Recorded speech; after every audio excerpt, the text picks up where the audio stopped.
My name's Chris. And I'm Kritie. This is the Washing Up Podcast. Or is it? Or is it? I just thought I'd throw that out there to make people question their reality. I mean, look, It was Patisserie Week. Or was it? Because apparently it was Patisserie Week up until the end of the technical. And then we entered a twilight dimension. Look, it may not be in most patisseries, but I'm now going to say all the fun patisseries are doing piñatas out of biscuits, and if they're not, then they need to get onto that. Kritie, don't encourage Setting them. Setting a trend. Bakeoff. Kritie, don't encourage them. No, screw this. I want to go to my local patisserie, right? The really nice one in Camden. And I want to be able to walk in and not only get a gâteau Saint-Honoré, which they do, and they're quite nice, but I would then want a piñata that I can take to my table. And as I'm people watching, I just want to smack a piñata down while I'm gorging on a Saint-Honoré. You just want to hit something. Yeah, and the more phallic shaped, the better. Like, take Ella's shape, for instance, right? I know we're jumping around, but it's fine. Take Ella's child-based shape. Go on. Yeah. Take the eyes off it, put a couple of big old circles down the bottom, and you got yourself a peenie. No, and what you've got yourself, especially with the colours that she chose, is the Women's Network. Don't make me laugh. I shouldn't have done that. So we are recording this. Sorry, recording this, everybody, with Kritie under significant duress. I mean, there may be swearing, but it's not in the fun way that I used to do. Yeah. It's possibly in a Tourette's, pain-induced Tourette's kind of feel. So yeah, Kritie is recording this with a back problem, and I'm not allowed to really make her laugh, which is a problem. Which is a problem for what we do. Yes. Anyway, the good news is she's the funnier of the two, so it makes more sense. So no, I can't make myself laugh. I'm sorry, this is going to be an unfunny episode. Wait till I hit the showstopper. People are going to laugh, all right. So the signature, let's start with it. 12 breakfast pastries of 2 different flavours here in Patisserie Week. Of all the foods that you can have for breakfast, patisserie really is the best. Yeah, but it is. But what were you going to say? Did we see many patisserie things there that we would consider to be, I want that for breakfast? I don't care. When was the last time you asked for a babka? Oh, sorry, a white chocolate cake loaf. Okay, so with the babka thing right now... We'll get into it, but yeah. Okay, I think that we need to explore that from not just a Western perspective. So. No, we will get into that. So, now, 2.5 hours. Now, Maggie was talking about with the pastries, and she went, they need to bake it until it's golden, and then go further than that. That's burnt, Maggie. I don't know if you're aware. That's burnt. So what you're saying is, crisp it. Just char. Just make it charcoal. Just pre-coal. Just get it ready for burying to be dug up again in 1,000? How long coal take to make? And just for Scott Morrison's next reincarnation. All you're thinking of is the loaf of bread found in Pompeii. It's that's what Maggie's after. Maggie doesn't look at that and think historical artifact. Yeah. Maggie looks at that and thinks perfectly baked. Okay, I'm assuming you would be. But is anyone else excited by the fact that they're now looking at that they can scan the scrolls they've found and actually help you read, allow us to read them? The Villa of the Papyri, the project that's been going on there for a number of years now. Oh, okay. The historical hat's gone on. Yeah. The Philadelphia's project, which is what it is, and it's a remarkable. And what's really remarkable about it, and again, this is not on Bakeoff, but fuck it. To be honest, I don't have a lot of notes. The Philadelphia's project, which is what they're talking about there, is actually really important because everyone was like, "Oh, it's going to have great texts," and it's the house that all these scrolls were found in. It turns out is probably a clerical house, and it's literally just receipts. Yes, well, it's whenever a lot of the things that they find in old cabinets. Whenever you're watching what's it called? Antiques Roadshow. Yeah. It'll just be the receipt for the laundry that the maid has taken. Oh, yeah.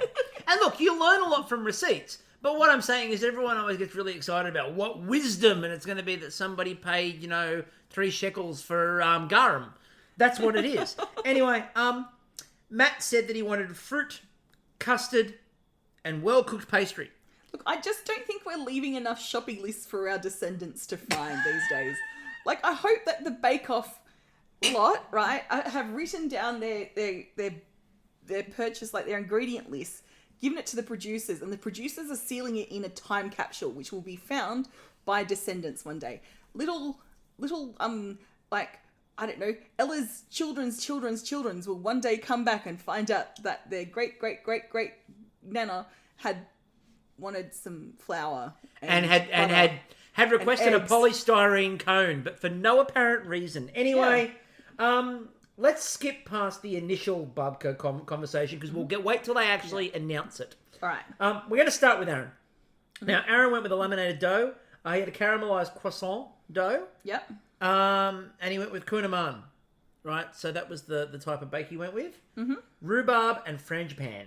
Yeah, nice. Rhubarb is having... Look, again, big rhubarb. Big rhubarb is infiltrating. I want to know... Yeah. After last week... Davidson plums. Yeah, and after last week, when Nerman obviously really did a lot of work for the rhubarb people, was that just all the leftovers? Oh, probably. And I like the way that Aaron got very OCD in the way that he was cutting them too. He was lining them up, cut, line the next lot up, cut, line the next lot. It was like that. I do that from time to time. I'm not OCD, but I do that just because I think it's very fun. It's like about a 7-year-old cutting up. Now Nerman can get away with this. He used the phrase, "I'm using Asian flavours." And I went, "Oh, Nerman, don't do that." And then I went, "Oh, that's fine." You know what I use? I use white flavours. White flavours. Hold on, that's an oxymoron. Yeah, exactly. What are white flavours? Everyone else's. Try to salt something. Anyway, cruffins with kaya cream. Kaya cream sounds really intriguing. We'll come to kaya cream in a moment. And the Danish mango and lime with gochujang caramel. That gochujang caramel looked sensational. Tasty. Sensational. Now, we'll come back, obviously, to Nerman talking about making the kaya cream and what it is. But we got distracted a little bit because Aaron was poaching his rhubarb in verjuice. Because Aaron knows the way to the grand final runs through Maggie Beer. Yeah. If you're not, tapping into her endless supply of verjuice, are you really trying? And I think that's what, Hoda needs to take away with her. Yeah, what Hoda did bring in, apparently, was cinnamon. And by cinnamon, we mean a lot of cinnamon. They walked over to the bench and Matt's like, "I can smell the cinnamon from over there." And he's like, "I like it, but you're not using all of that." And she goes, yeah, lots of cinnamon.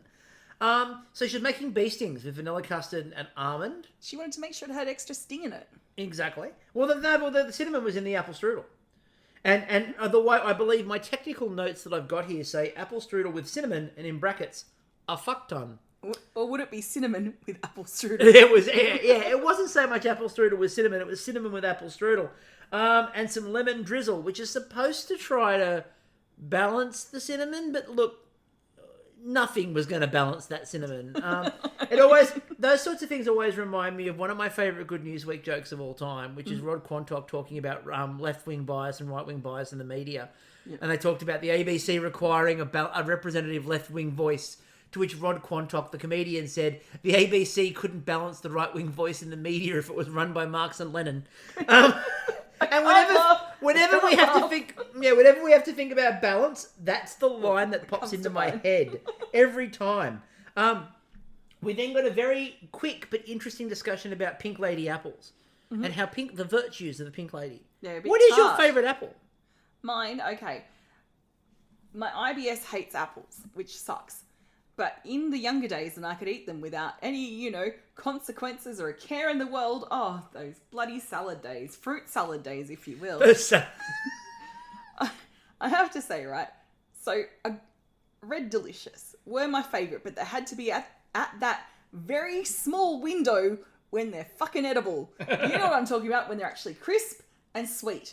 And they're delicious. I think they should be called Red Disappointing, because 99.9% of the time they're disappointing. They're either powdery or they're like not sweet at all. They're like chalky. Like, it's just, but when it's good, it's very, very good. But when it's bad, it's apples in your face.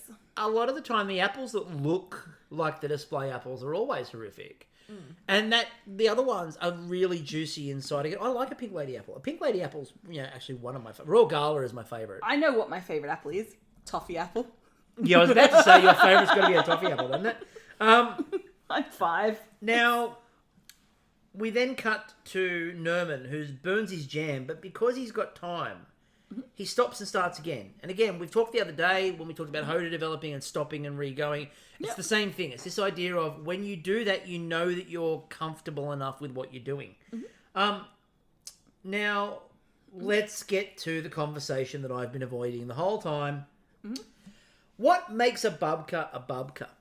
Now, apparently, according to Ella, waves. It's the different layers of waves. Yeah.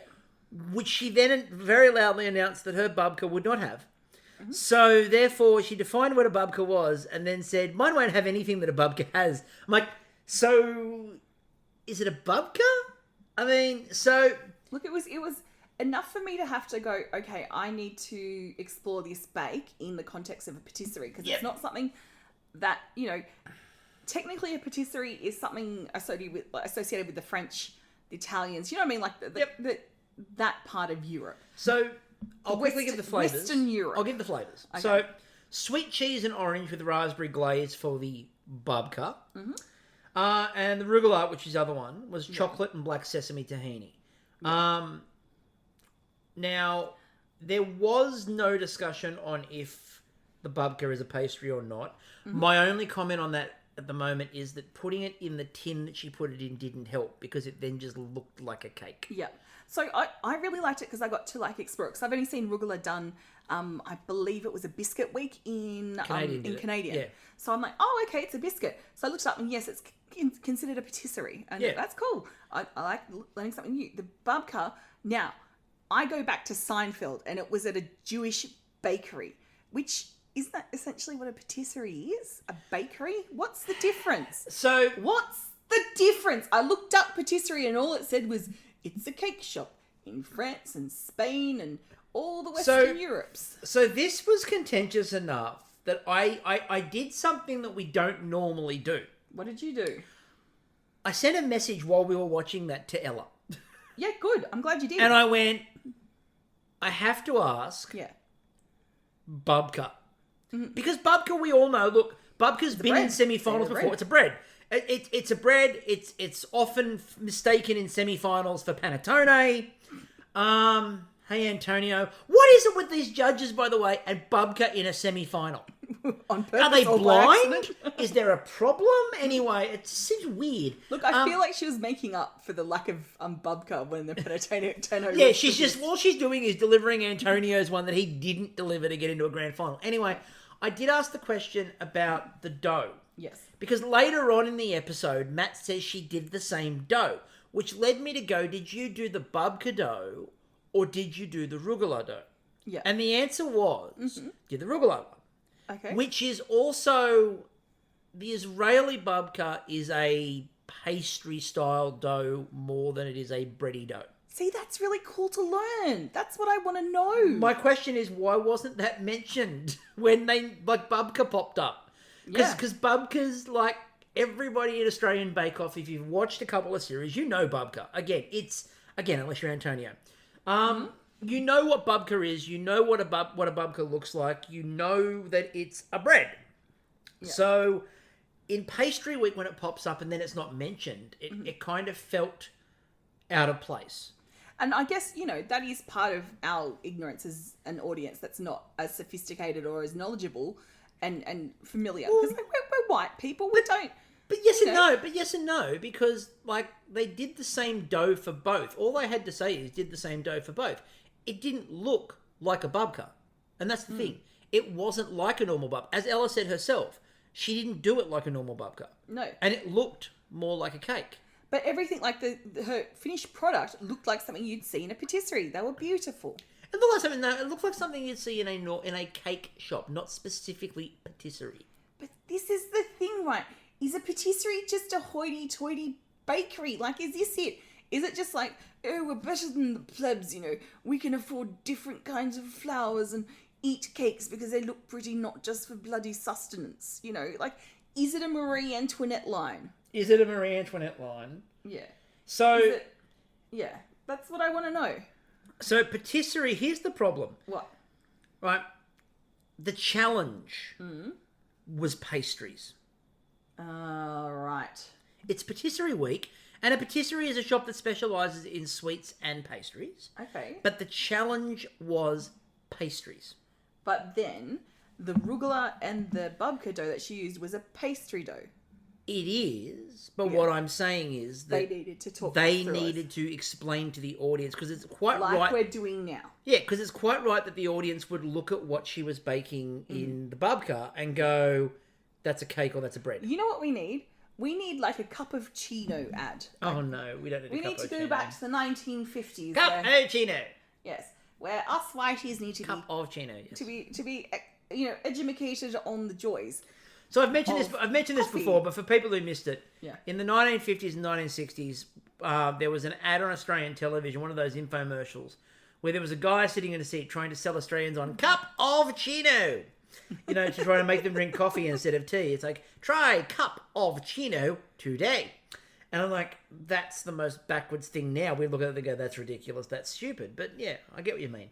Anyway, moving on. Yeah. So, we then had Claire doubling down on last week where, they started going, who's left in the shed?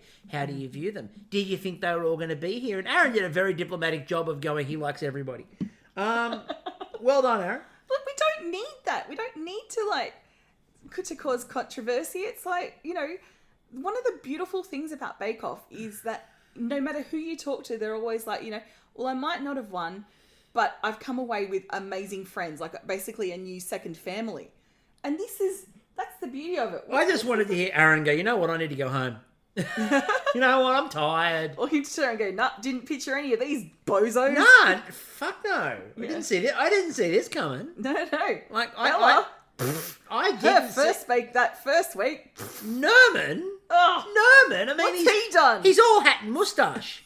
Don't make me laugh. I apologise. Anyway, And there's the title of the episode. Don't He's make me all laugh. hat and moustache. They're all hat and moustache. So, Kaya is pandan, coconut and palm sugar. Okay. Now, and Mel seemed to have a bit of an understanding about that because she's like, it's that Indonesian breakfast sweets. It's like, yeah. And then that was when Nerman then asked Someone's been to Bali. I know. That was when Nerman then asked Mel how she looked so good. And she's like, a team of professionals and a glue gun.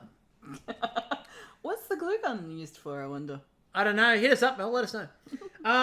Ella was then making black sesame nougatine as well. I've seen nougatine made many a time. That's but pretty cool black idea. sesame. Yeah. Now, again, I was just living for that. When he did the sprinkle of the gochujang caramel over the top, I was hooked.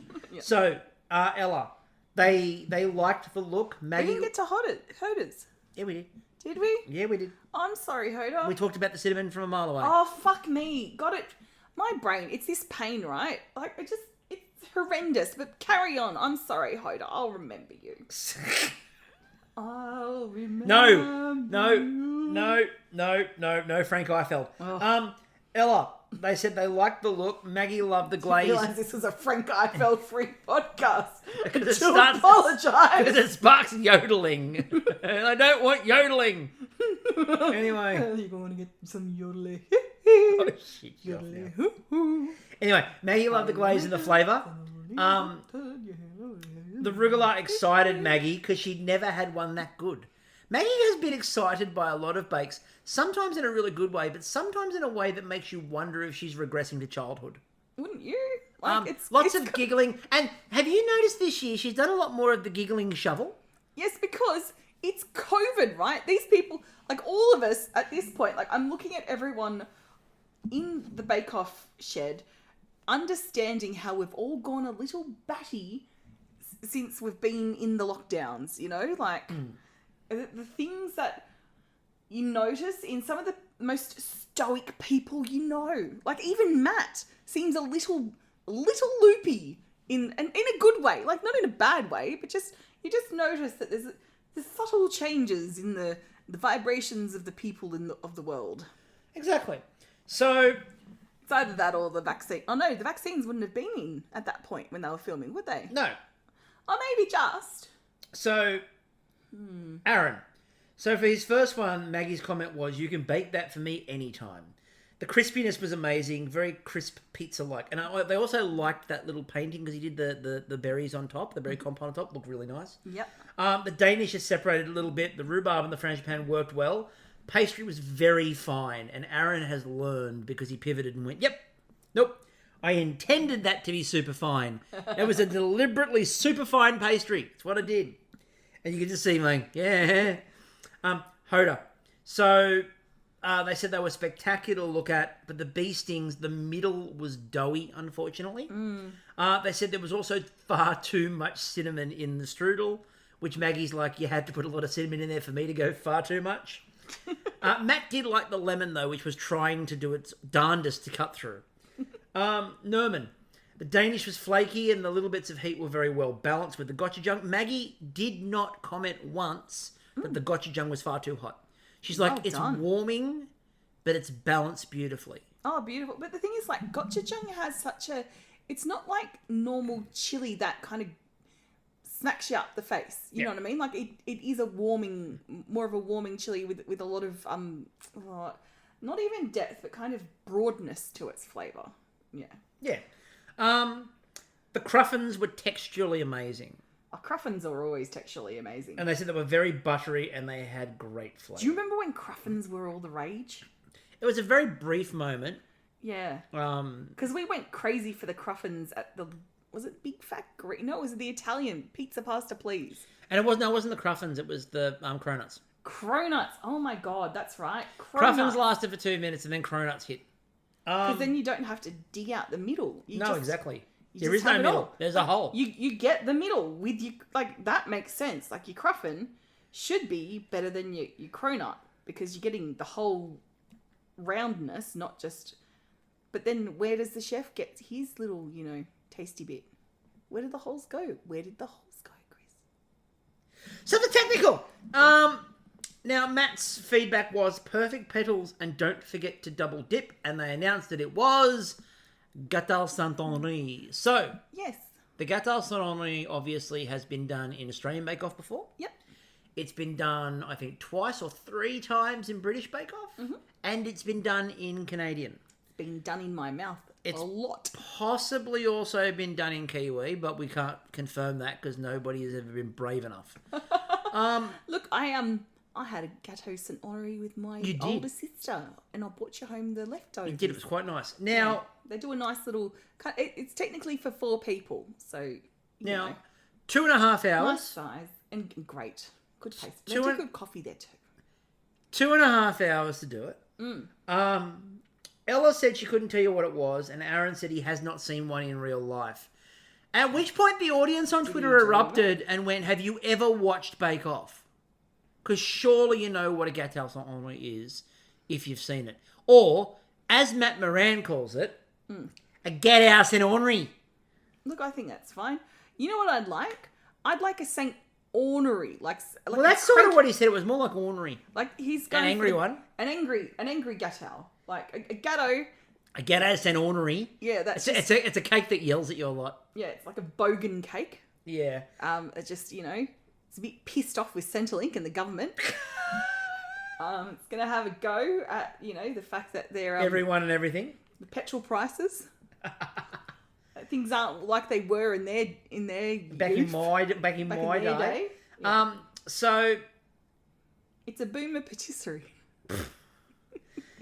So Maggie was like, they've done this before. And I'm like, well, yeah, they have. Because they've done the pastry, they've made the choux buns, they've done the different types of cream, they've done caramel.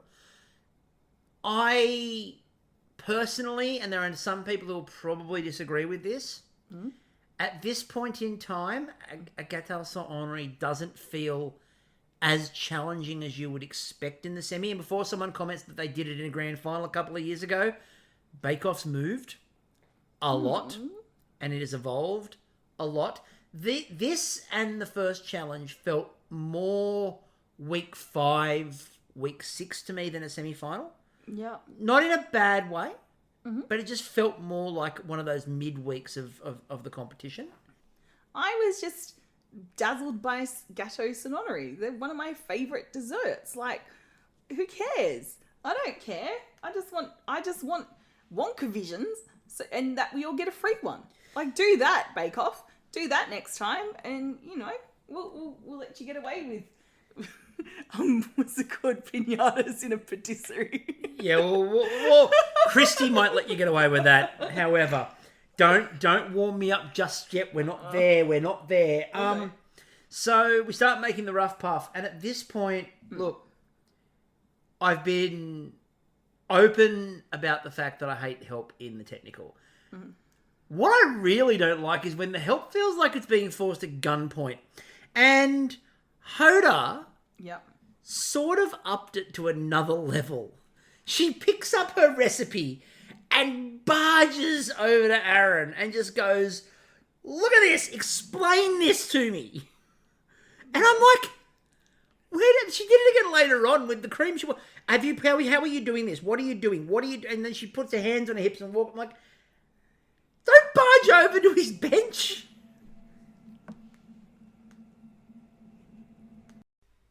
All right, so this is going to be weird because you've just heard Chris rattling on about Hoda going over to someone else's bench. But we've had a lot happen. That was 24 hours ago. And in that time, I've, experienced some pain. The cats had the zoomies. We've done work. Night has turned to day. Day is now turning back to night. Exactly. And then night's going to skip day and go back to night again. Yes, gosh, craziness. Look, we did stop. I'm going to take credit and say that I made you laugh too much. Yeah, let's say it's that, and just not, your back? Not this crazy ass back spasms going on. So anyway, we're ironically enough, yes, back. We're back. So we're back. And it's a back attack. And what else do we want to start with? The tempering creme pat. Oh, absolutely, because when you've got your creamed pat, who I believe is a nice pale Irish boy. You want to make him as happy as possible. So... If Pat's creamed, he's probably delightful. He's probably deliriously joyous. Is it too much if I say I've creamed a couple of Pats in my time? So on with the shoe. Literally on with the shoe. They make the shoe pastry, at which point Hoda dropped the eggs on the floor. She was having a cracker. By the way, that was kind of like the highlight of this whole technical. Yar, you should definitely be kilo for that one. No, the highlight is the actual honorary, St. Honorary, I don't know. Gâteau St. Honorary. So I'm trying to remember what the fuck we were talking about. No, it's a Gâteau St. Honorary. Alright, the ornery Gâteau. Yeah, the angry Gâteau, yes. Mm-hmm. Sounds like a play. The angry Gâteau. No, it sounds more like a Swedish film from 1992. Just a gong, and then someone in a black turtleneck standing on a beach. Looking at an angry cake. Yep, and it's a comedy. Exactly. It's a laugh-a-minute riot. So, at this point, Nerman tried to explain how you fix a bad dough in terms of if it's too dry, you add a little bit more moisture, if it's too wet. So it was really cool. We got a little bit of explanation in there. But then we cut back over again to the second Hoda barge. Yeah. Where she barged back over to Aaron, put her hands on her hips and barged back, which is where we were when we failed last time. So I'm just checking you back. No, we're good. Okay. Look, I think there's, you know what I mean? Like, because we haven't had explicit boundaries set in the technicals. There's no rules. There's no rules, remember this. I think there might have been kind of like an unspoken agreement or understanding through most of the bakers that, we're up to semi-finals, we're coming up to, the final. This is the moment where we really need to just kind of respect the competition. Yeah. Where we're at. And not in a mean-spirited way, but more that, okay, let's make sure that the best people get through. You know what I mean? And I'm starting to wonder if maybe the next part of the show wasn't Mel trying to send a bit of a message to poor Hoda? Because she walks over and she's like, "What are you doing, Hoda?" Yeah. And Hoda's trying to explain what she's doing. He goes, have you ever done this before? You know what you're doing? And Hoda's like, "No." And Mel looks at the camera and goes, "What a shock!" And then Hoda's like, "I don't mean, is this what it looks like?" And she put the mixture in the piping bag and we're sitting it in a glass. Mm-mm. And Mel looks at her and goes, "Well, I mean, no, it's not usually served in a bag in a jar, I suppose." And it just felt like that was Mel going, "You might want to focus a little bit. Dial it back, And the thing that I think, there's possibly some nerves and that kind of thing going on for Hoda as well, because you know, I'm pretty sure she'd have the knowledge of a creme pat, you know, and the pastry making. We've seen her make pastry before, so, you know, it's possibly some nerves going on. As Maggie stressed, they've done all of this before. Mm-hmm. Now, at this point, Ella started part of her play school run. Now, obviously not a lot of play school, but we will get to the showstopper where there was plenty-o. Yeah. But, you know, the audition phase is over. She's just now waiting on the call. Well, now she was doing the safety. Yeah. So she learned at this point in time that caramel is like lava. Because she says, it's like lava. And it's like, it was very play school safety. Yes. It was like one of those episodes, again, I always reference it. It's the episode where someone's car had clearly broken down on the way. So they brought it into car maintenance. Like, this would be someone burnt themselves in the kitchen that morning and someone at play school went, great idea, let's talk about it. I'd like to think that at home, you know, she might have accidentally spilt a pot of caramel on the floor and she's gone to the kids, oh no, the floor is literally lava. Quick, keep away. And so the kids were having fun while she's manically trying to clean up you know, now, the lava off the floor.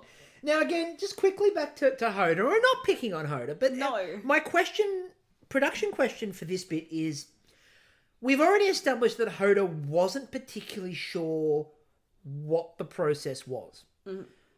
So my question is, why are we still using her as the narrator of the challenge?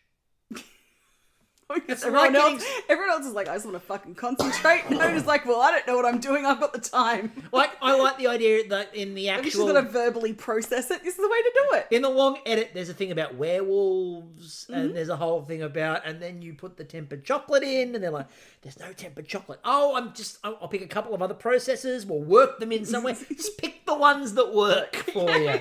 She starts explaining, you know, how to change a tyre. And Ella's like, back down. That's my business. My domain.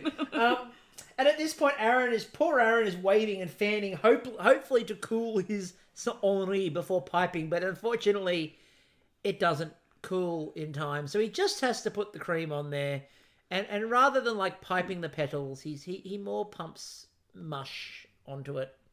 Look, I think there is a scope here for some new equipment for the kitchen. Now, in the days of yore, when I had no air conditioner in my bedroom, I was looking at what options there were to literally keep your bed cool. Because in summer, like, unlike you freaks who just love the winter and like being snuggled up really fucking hot, some of us cannot stand heat, like even in the middle of winter. So summer is a nightmare. And I discovered that they have actually created a portable air conditioner that has this vent that goes up under your sheets and actually air conditions between your sheets. I shit you not. So now I'm thinking they need to get something like that for bakes. Like just a little portable air conditioner and it just blows over the top because it's got a different kind of nozzle. It just blows over your bakes. It just cools the bakes. I mean, we could do with the whole fucking shed and every Bakeoff. Every Bakeoff pavilion. Having air conditioning. Shed, you know, cabana. But they could all have air conditioning. But if the noise of that is too great, then maybe look for one of these smaller, silenter options. Of course you know about the air conditioning, just saying.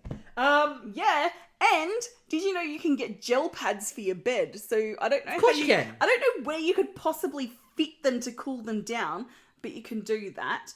Unfortunately, like air mattresses, so you've probably seen people use alternating air mattresses in hospitals.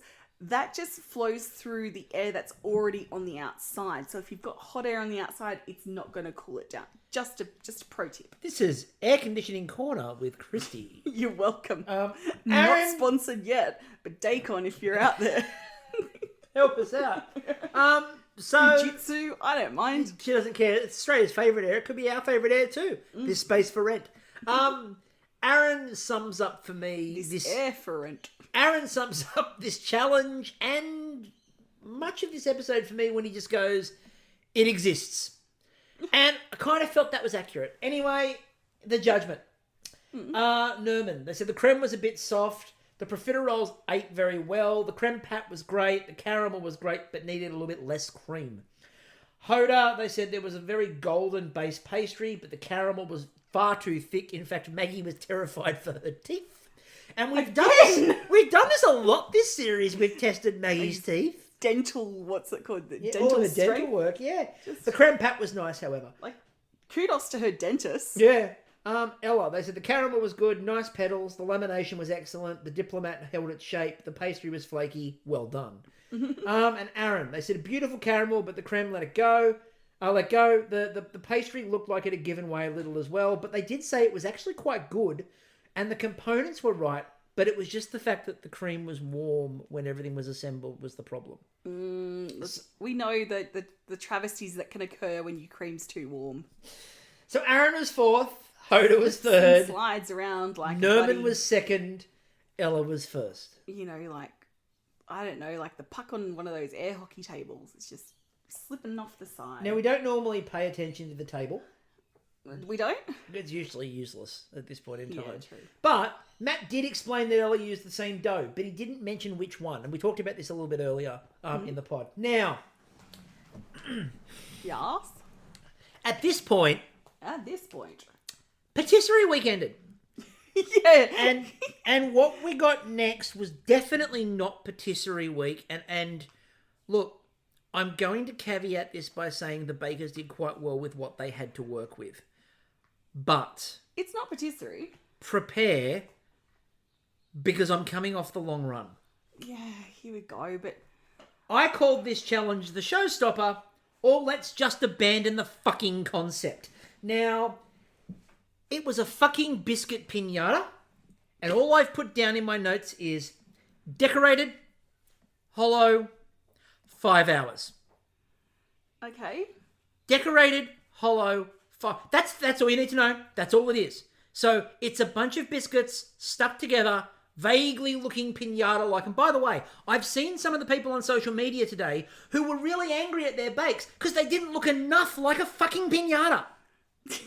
Literally, I have seen. Facebook, I'm looking at you. What is your problem? Do not defend the piñata.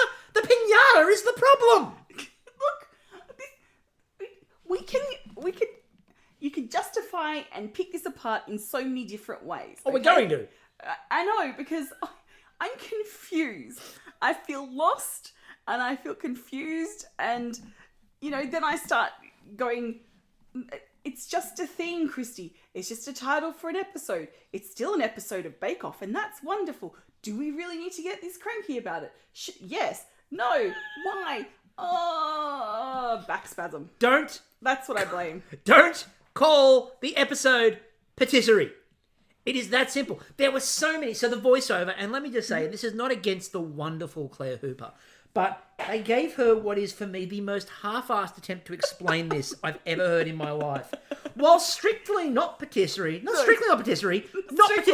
word strictly not required. Yeah. The Piñata Challenge is designed to give the competitors a chance to demonstrate their strength and design prowess. No, you know what would have done that? Quality fucking patisserie! Quality patisserie! Not a second Biscuit week is the worst of weeks. Why are we doing it twice? I like biscuit week. It makes me want biscuits. It makes you want biscuits, but it's always a letdown of a week. This year we had, Jam Drop Sputnik. You get biscuits, though. You get biscuits. It's always a bit of a meh week. For you, maybe. No, it is a meh week, but it was followed by one of the greatest weeks they've ever done in their bread week this year. Yeah, that's true. The biscuit week was a bit, yeah. Are we losing sight of it, though? No, I saw this quite clearly. Now, let me explain. Okay. Maggie tried to explain it, and she didn't really seem that keen on the way she was explaining it. She's like, look, it's a concept, just fucking Maggie it. was basically like, it's the first time this has ever been done, and I'm like, I feel like there's a reason, but we'll come. Matt then explained that the structure must suspend itself. He mentioned nothing about flavour. Not a single part of Matt Moran's explanation of this challenge involved the words taste or flavour. It was structure and self-supporting. Which feels like much of us during COVID. Structure and self-supporting. It really was a metaphor for COVID, wasn't it? Like the beginning of COVID, right? There was a bit of a sense of, all right, here we are. We've been preparing for this, kids. We've watched all the apocalypse fucking shows. We've played Fallout 4. We've read that. What's it called? The one. I watched a lot of Doomsday Preppers. Yes, Doomsday Preppers. Then we played a lot of Ben Lee. We played a lot of We're All in This Together. But yeah, exactly. There was a lot of like, let's do this, and then we all went a bit balmy, but we're finding new ways. Everyone got to know Zoom. We're all baking at fucking home, causing flour shortages and shit. And it was starting to look kind of good. But then reality kicked in, the real fucking issues kicked in and just came crashing down. And then we found out how hollow our suspended reality was. Much like a biscuit pinata. Weren't we all a little bit like Aaron's fish during COVID, trying to suspend ourselves, not quite succeeding, but getting back up again. Yes, but having a nice variety of sizes. And trying to fix our tails. What are those things called? The meringue. Yes, I do know the meringue thingies, the made famous by Henry Macarons. Zimbo. Well done. Or macaroons if you're Matt. Anyway, Nerman gave us a highlight. Yep. He was talking about his memories of home, and then he made his own face. Maple syrup biscuits and orange chocolate gingerbread. Now, he talked about personal battles. He talked about body image. He talked about the idea. And I think there was possibly a chance for an even deeper conversation around that, because everyone was coming through that. But it was a good starting point. But I don't think anyone in the shed was actually equipped to talk about body image, because... No, not about just the mental health stuff in general and just sort of having... Oh, okay, yeah. Look, I think it was done quite sensitively. And, I'll talk on body image and stuff, and I think it's a really beautiful thing to start to acknowledge and address. Yep. Personally, I've been fat for a couple of decades now, and the first half of those decades, pretty shithouse, because I thought I had to be thin in order to engage in the world in a loving and joyful way, and that turns out to be bullshit, because and it's systemic too. There's a lot that goes into this. It's too much for me to talk about now, but all I can say is, peeps, get your eyes over to some glorious body positivity, fat acceptance, fat activism shit, and even health at every size, and just know that there's a different way of existing in this world, and it's fucking brilliant. That's all I gotta say. Now, for me, the interesting part about this bit at the bench with Nerman wasn't so much the design of his face, although we'll get there. Yeah. What I thought it was Maggie seemed to be worried that she was going to have to hit Nerman. Like, actual Nerman. Because she was like, we're going to smash your face. And I'm like, Maggie, you do realise it's a biscuit. Look, I do think it was a big responsibility to put on someone else's shoulders. From a magical perspective, he's essentially created a puppet. Here he is, a representation. We're talking sympathetic magic here. A representation of himself, literally, and it's been baked. There's been a lot of work and energy put into this. He's clearly stated what this item represents, and he's gone to Australia's national treasure and Matt Moran. Sorry, Matt. We love you. National treasure Maggie Beer and National treasure Matt Moran. Matt Moran. He's gone to pub entrepreneur Matt Moran. Yeah, he's gone to the treasures.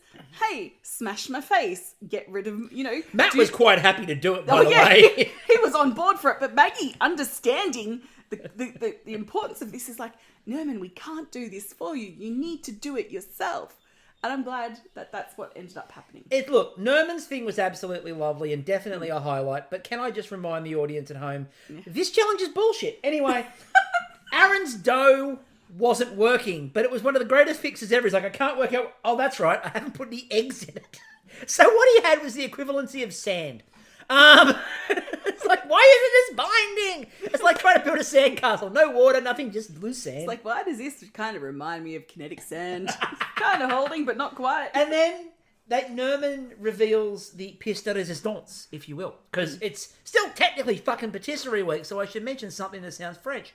And what it was, the pièce de résistance, was the moustache and glasses combo that he made. Yes. They were endless sources of mirth, which, of course, were taken advantage of later by both Claire Hooper and Mel Bottle. We'll talk about those in a little bit. It seems to be the comedian trap, like it's like an oversized pair of glasses. A giant novelty anything. Yeah, a giant novelty prop put in front of a comedian will get them, surrounding you from miles away. I mean, remember Bakeoff, obviously, the greatest giant novelty prop that we've ever seen in Bakeoff. I refer, of course, to Chris's trifle. Yes. And again, Mel and Claire produced the giant spoons for that one. So again, they love it. They're a bandit for a novelty prop. I do like to think that, like the Spanish Inquisition and the Malleus Maleficarum, there are certain ways that you can test for a comedian. Like, if ever there's like a papal declaration against comedians, there's certain things that you'd find in the comedian Inquisition kit, including oversized decorative props. Completely. Get them to choose a flower. Do they go for the normal one or the one that squirts water? These are stereotypes, but they're true. They are. They really are. So Hoda was making a unicorn piñata, chocolate molasses, and the paper wafers, which, I mean, look, a lot of people online were commenting, but it looked a bit like a piñata. But it did, yes. It did. But again, let me remind the audience, this challenge is bullshit. Anyway, there was then a conversation about different sizes of biscuits baking and the different temperatures. Mm-hmm. And as friend of the podcast, friend of the show, and friend overall, Leah tweeted out, possibly a good thing that Hayden missed this one. No. She did. And look, it's true. He was surprised that different biscuits cook at different temperatures. Aren't we all when you're starting out? I mean, on Bakeoff. Now, craziness. At this point, we cut over to Aaron, who was basically looking at his bench and going, I choose you, Magikarp! Look, there was a moment, as he was trying to suspend it, that it did flop about like Magikarp. It was trying to slip on its side and just... Oh, completely was. Now, cinnamon, ginger, and what I liked was we had an appearance of something, Kritie. What did we have? Patisserie. There were macaron shells. He made patisserie. Oh, I'm so happy. There was patisserie there. Now, Maggie mentioned to Aaron that this is going to encompass all those lessons that you've learned. Because I remember the one about making a giant biscuit, which was about to become food waste. Just a reminder to the audience, this challenge is bullshit. Anyway, look. I don't think you're considering the retail opportunities that introducing biscuit piñatas into patisseries provides.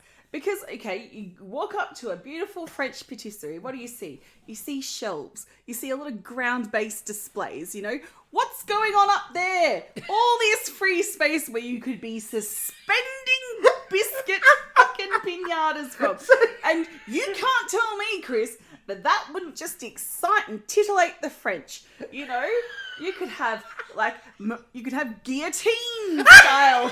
I don't know if you want to have a guillotine piñata. You get worried when you smash it. Exactly. If it's too realistic, you've got a problem on your hand. Imagine the headlines. Baker decapitated by guillotine biscuit piñata. Or children's birthday party goes horribly wrong. Or horribly right, depending on what it is. Look, I don't think people have considered, one, the retail opportunities, and two, the commemoration of, the French Revolution. The French commitment to their royal family by cutting their heads off.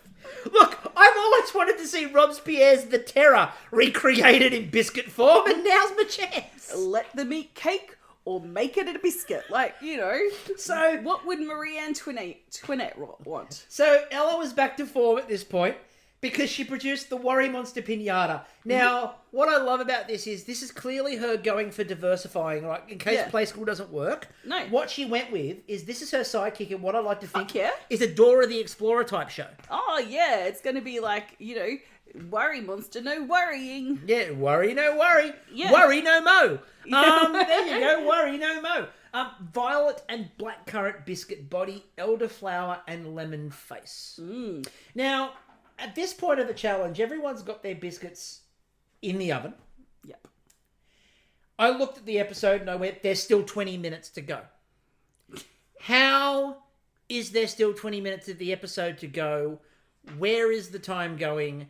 Another reminder to the audience, this challenge is bullshit. Anyway, this is where Nerman and Claire have their moment. This is the best bit of the whole thing. Nerman's looking at her. We need an extended episode. Like, just an director's cut. Now, I'm disappointed that we missed out on all the extra dancing levels for a start. It was all over social media. Yeah, and I really wanted the episode. Look, if you wanted to make me happy, show the dancing, I will forget about the fucking piñatas. I'll ignore the piñatas. I want Busby Barkley inside the shed. And you know what? I reckon Bankstown Musical Theatre Company can team up with this, like, you know, behind the scenes thing, because they're doing Footloose. They are. So, you know, you could have a cast recording of Footloose playing over. We don't own the rights to that music. You can just hear them yelling in the shed. Yeah. Kevin Bacon will sue. He's not even responsible. Doesn't matter. He'll sue. Someone's got to bring home the bacon. Oh, ba-da-ba-ba-da-ba. At this point, though, Nerman and Claire had a bit of a conversation around the glasses, because Claire's like, you have no idea how hard it is to not pick up these glasses and put them on, and Nerman hands her the paper ones. It really is an evolution of the what's it called, the host tributes. Oh, it's wonderful. It's like, it's gone beyond just little bits and pieces to eat, but, you know, toys for them to play with. I absolutely loved the moment where she's like, I'm now off to peruse some important documents. They did sit rather well. Like, They she had sat that balance beautifully. Yeah, like that was a solid template. Get some arms on those, Claire, and you know you can wear those. Yeah. At this point, Aaron was baking the macarons, which again was the example of the patisserie we saw. Then Mel and Claire wore the moustache and glasses combo to do their timing call. Yes. And then we cut back and we got to gluing. Aaron at this point is making what I can only refer to as a fully operational Death Star. It wasn't Magikarp just yet. It was a Death Star. Considering the shoddy construction of the Death Star, it wouldn't surprise me if the prototype was made out of biscuit. And then there was a conversation around, why aren't you gluing this way? Why are you gluing that way? And he's like, well, I want to glue a cross seam before I then surround it so it definitely holds the weight, because it's got to be supporting. Again, I remind you, this is a baking show. And once again, audience, I remind you, this challenge is bullshit. Anyway, the question that we have to ask ourselves, Kritie, and it's a very important question in a baking world. Oh, okay, great. Yep. Is this the most use that Nerman has ever got from a hairdryer? Now, this is interesting because part of me is like, well, no, because he's bald. You know, maybe he hasn't used a hairdryer on his head for many years. But then you look at his moustache and his beard and you think, does that require, like, because I don't have a moustache. Well, I pluck it. But I don't have quite the fullness and the need to possibly use a hairdryer on the moustache and beard area. So, you know, much like, you know, yeah, what's up, Carmel? Yeah, what's up, Nerman? Do you have to, like, blow dry your beard? It's a good question. Hopefully you answer it, Nerman. Also, he was drying the caramel at first, but then they did cut back, and he was literally just blowing the beard and the moustache and, you know, drying it out. And also with a mug that matched the colour of the hairdryer too, which I thought was resplendently pink. Yes, and then I'm like, is that his hairdryer? Has he borrowed it? And as I was thinking that, it's shot to Hoda. I'm like, is it Hoda's hairdryer? Whose hairdryer is it? I'm going Aaron. Got to be Aaron's. Now, at this point, Ella came over to help try to hang the Magikarp, which does sound a little bit like a punishment. Or what they do in the French patisserie. The Magikarp is considered royalty. Oh, are you part of the aristocracy, Magikarp? It fell but didn't break, which does feel, again, a lot like a metaphor for the times we were all going through. It fell, but it only had slight tail damage, and they fixed it. I would propose that the Macrons provided some form of like buffer, yeah, between, like, it was a shock absorber. I also feel like, really importantly, just at the tail end of this challenge, this is probably my last chance to remind you, audience, this challenge is bullshit. Anyway, then we hung them. Aaron repaired the tail. We're done. Thank fuck. Okay, let's get to the judgment. I think I've been judging all the way through. I was going to go get Ella. some judgment. Ella. They said it looked amazing. I feel one of us has been judgy enough for everyone. Exactly. Ella, I think it looked amazing. They said it looked amazing, full of craft and technique. The flavour of violet was really unusual for Maggie. She said, I love the smell, but not the flavour. Not the smell, but the flavour. I've had violet chocolate. I like that. It's violet crumble. The way it shatters that matters. I assume that's what violet tastes like. Completely. Honeycomb. Matt found the blueberry came through more. They said it was very delicate and crisp, though. Then they smashed it. At which point I went, food waste. A genuine question, and I'm sure someone will come back and tell me it was eaten. It's either food waste or food safety. So they smashed these piñatas. Yeah. And most of it fell on the ground. Table and ground, but it fell on the table and the ground. Now, it's either food waste because you've got to throw it out, or there's a food safety issue of eating off the floor, and there's no 5-second rule or whatever. And especially in a pandemic where they weren't allowed to share food, why had they smashed a biscuit on the floor? Look, I feel that Matt was doing his best to direct the explosion onto the table. And I assume the table's, wiped down within an inch of its life for that very reason, so they can eat off it. But you can't help in these circumstances for it to go everywhere. That's why normal piñatas usually have wrapped lollies inside. Yeah, the and piñata. this was the other part of the challenge that I didn't quite understand. Yeah. Why not fill the piñata with some form of food stuff? Okay, here's my idea, right? There's not enough piñata inception. There's not enough breaking, You get that initial explosion, and then what goes on? Oh, there's some confetti. Ooh, whoop-de-doo. No. Get yourself some fucking fortune cookies, right? Make that shit you have to break. Now, don't make the fortune inside the cookie just normal. Make it a code they also have to break. You gotta break the code inside breaking the cookie, inside breaking the piñata. Absolutely. Yeah. Look. And I'm sure there's more layers we can throw into this breakage. Pinception instead. Exactly. It's totally pinception. Yeah. Look. And it's the only way you'll find the actual biscuits that are edible and not on the floor. Look, if they maybe... Because the code will lead you. So here's the other thing. If you'd vaguely made them put some form of... And then you've got to break into the safe to get the other biscuits. If you'd vaguely made them put some form of patisserie inside the piñata, you might have bailed this out for me. You might have rescued it if there was patisserie inside the piñata. That could have been a way to bail it out. Patisserie piñata. Yeah. Aaron. So Matt liked the macaron sizing.